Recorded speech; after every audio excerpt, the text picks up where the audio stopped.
Bonjour, chers abonnés. Aujourd'hui, je vais faire une vidéo en microéconomie et cela veut dire aujourd'hui on va pas trop détailler et on va aller droit au but. C'est de faire la vidéo et le thème ce sera la détermination de la courbe d'Engel et sa représentation graphique.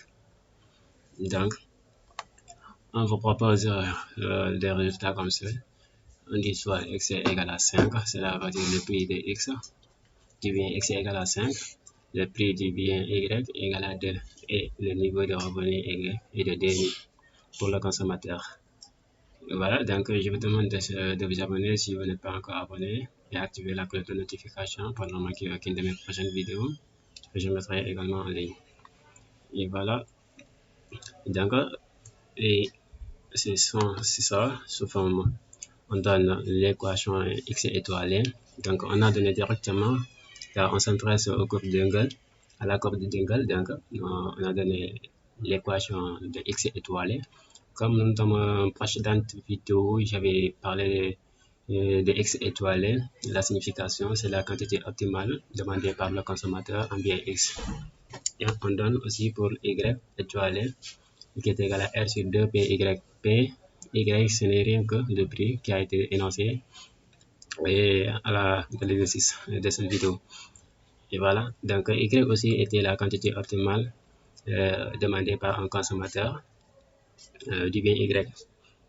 Et voilà, et donc on va déterminer les quantités optimales avant de s'intéresser plutôt l'autre là, la coupe d'Engel. Donc x étoilé on remplace R par son expression, c'est-à-dire R égale à 2000 francs. Donc 2000, ce sera le numérateur. Et 2 fois 5, le 5, ce n'est rien que le 5 que vous voyez ici, c'est le prix de x1, du bien x. Dans l'équation, et là, vous le remplacez x par ça, px par sa valeur. 2 fois 5 est égal à 10. Donc 2000 sur 10, ça vous donne 2000. 2000 était la quantité optimale. C'est la quantité de bien x. Et celle-ci de y aussi, quand on fait la même chose pour y, donc le revenu de 2000 est en haut et 2, l'expression, le 2 est constant, le 2 est là, et le PY on remplace aussi par sa valeur qui est égale à 2. Et on a 2 fois 2 qui est égal à 4, 2000 sur 4 est égal à 500. Et voilà, quand vous remplacez dans l'équation de la contrainte budgétaire qui est égale à R égale à P1, Px y grand y plus Py grand y, vous allez déterminer que la consommation a été, le revenu a été totalement affecté à la consommation de x qui est égal à 200 et y qui est égal à aussi 500. Voilà, donc on va passer à la détermination de la courbe d'Engel. D'ailleurs, on va donner l'expression pour comment donner l'idée, comment donner la courbe d'Engel, parce que parfois ça demande ça fait des confusions pour d'autres.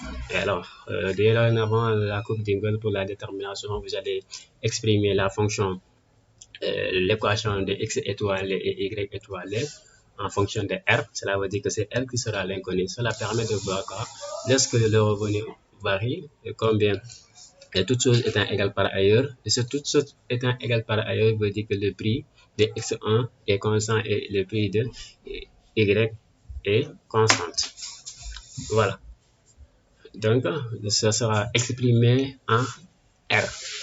Cela veut dire quoi? Si on fait de la sorte pour x étoilé, vous remplacez prix par sa valeur et vous laissez le revenu. Même si on vous a donné le revenu, car on vous demande de l'équation, la courbe d'Engel, donc ça demande une équation et une équation doit avoir de l'inconnu. Et si vous remplacez R par sa valeur, cela veut dire que vous n'avez pas d'inconnu.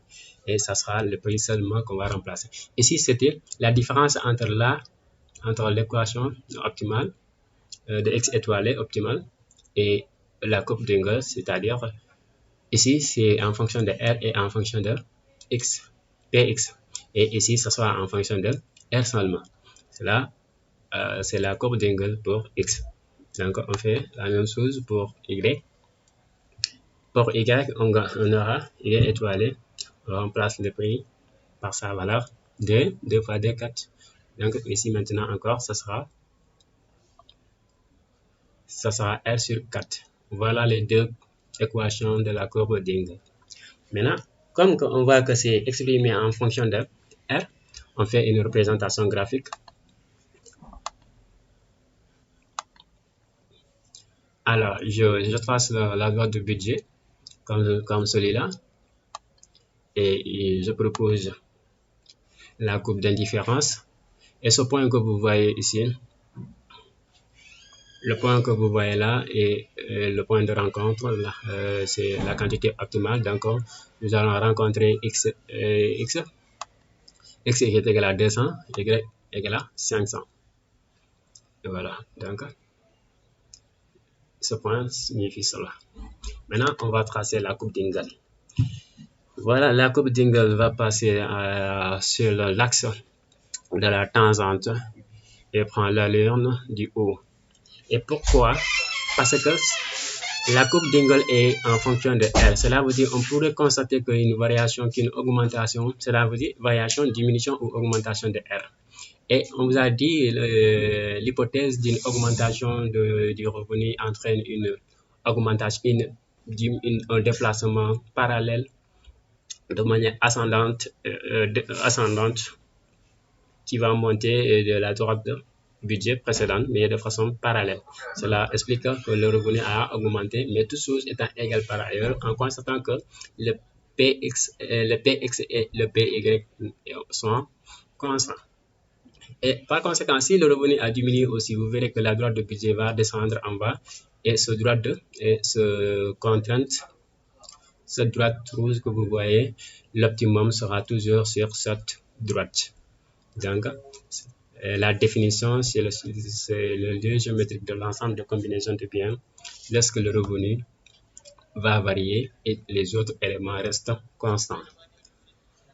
Et voilà, donc, c'est ça la courbe d'Engel que vous voyez devant vous.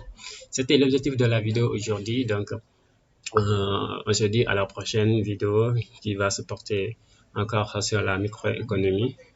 D'ailleurs, je vous remercie de m'avoir suivi jusqu'à ce niveau. Merci beaucoup.